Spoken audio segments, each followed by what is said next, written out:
Why the F-22 Raptor is such a badass plane.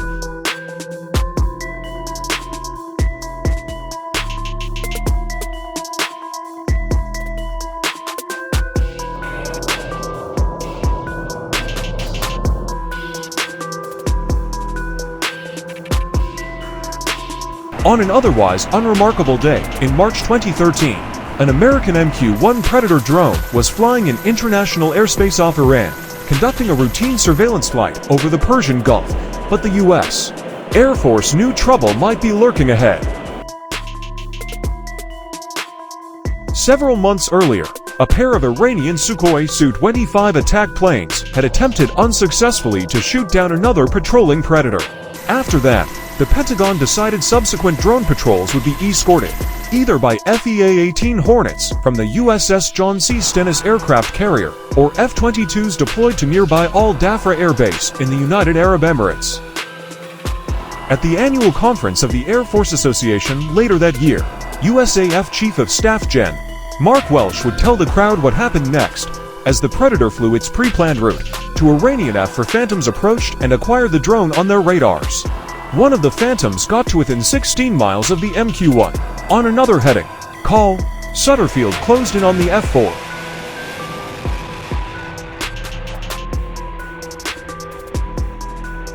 Showtime is an Air Force reservist. He flies the F-22. He flies it well, Welsh said.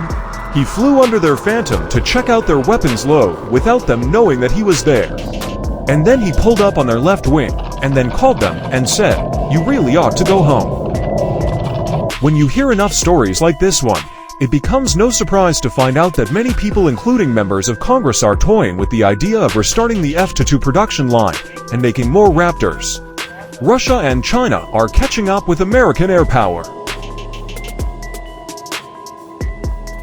They're on the cusp of fielding airplanes like the Sukhoi Pak-FA and Chengdu J-20 that can beat fourth-generation fighters like the F-15, F-16, and F-18, preventing these and other strike aircraft from penetrating their defenses. But the F-22, the first fifth-generation fighter, and still the only operational one, retains an edge over such threats. The trouble is, America has 186 Raptors, only 123 of which are combat-capable. The next big thing, of course, is the F-35. The U.S. eventually will deploy the Joint Strike Fighter, but as Gen. Welsh told Defense News last year, the F-35 was never designed to be the next dogfighting machine. It was designed to be the multi-purpose, data integration platform that could do all kinds of things in the air-to-ground arena.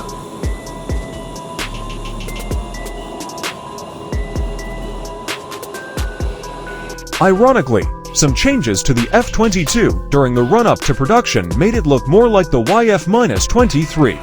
The vertical stabilizers were shifted rearward and shrunk by 20%.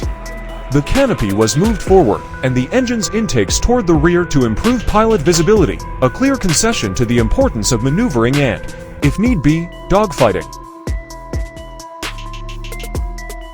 The shape of the F-22 is a compromise. It reconciles minimizing drag for aerodynamics with minimizing radar and infrared signature for stealth. The titanium composite airframe features clipped delta wings with a reverse sweep on the rear.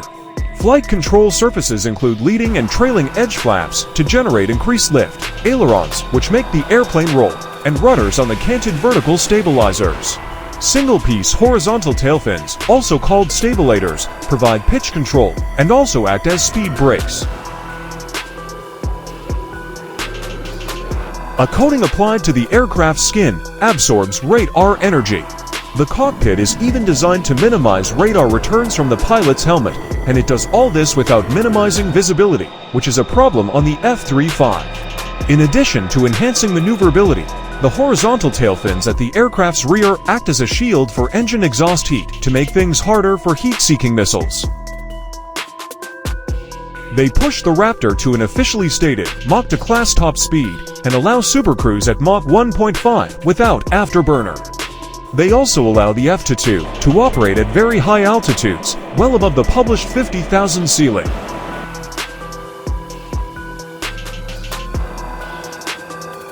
With 2 external wing tanks adding to its 18,000 lb fuel capacity, the F-22 can fly 1,600 nautical miles, with a maximum combat radius of 410 nanometers using supercruise.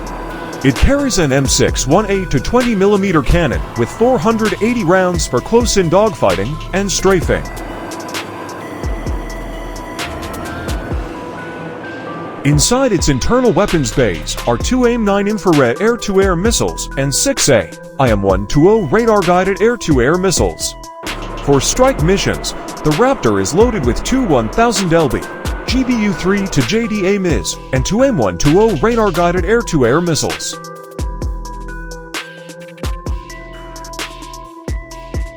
But perhaps the Raptor's greatest asset is its integrated avionics suite.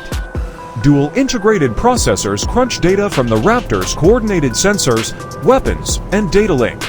The prime sensor is Northrop Grumman's APG-77 active electronically scanned array radar, which provides rapid beam agility, low radar cross-section, and target detection capability out to ranges beyond 150 miles.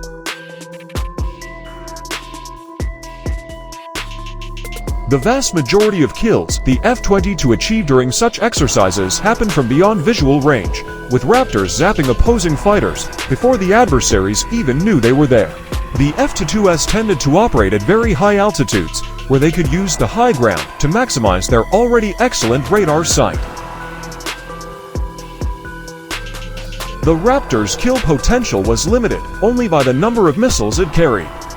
After their engagements, F-22s would stay on station directing other fighters toward targets. That said, the Raptor is not perfect. Subsequent exercises with Indian Air Force and Malaysian Air Force Sukhoi Su-30 fighters, as recently as 2014, showed the F-22 to be superior, but also vulnerable to larger numbers of Russian-built aircraft. Fast forward a few years, and the assessment doesn't look so rosy. The F-35 is notoriously late and over budget, and when it arrives, it will be a general-purpose aircraft, not a purpose-built air-to-air fighter like the Raptor.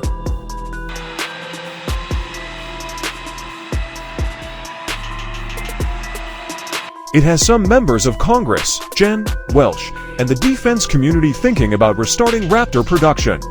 But there are big problems with this. The Air Force saved all the tooling and knowledge required to build more F-22s. But the RAND Corporation has estimated that it'd cost more than $200 million per plane to start up the production line, even to make just 75 more.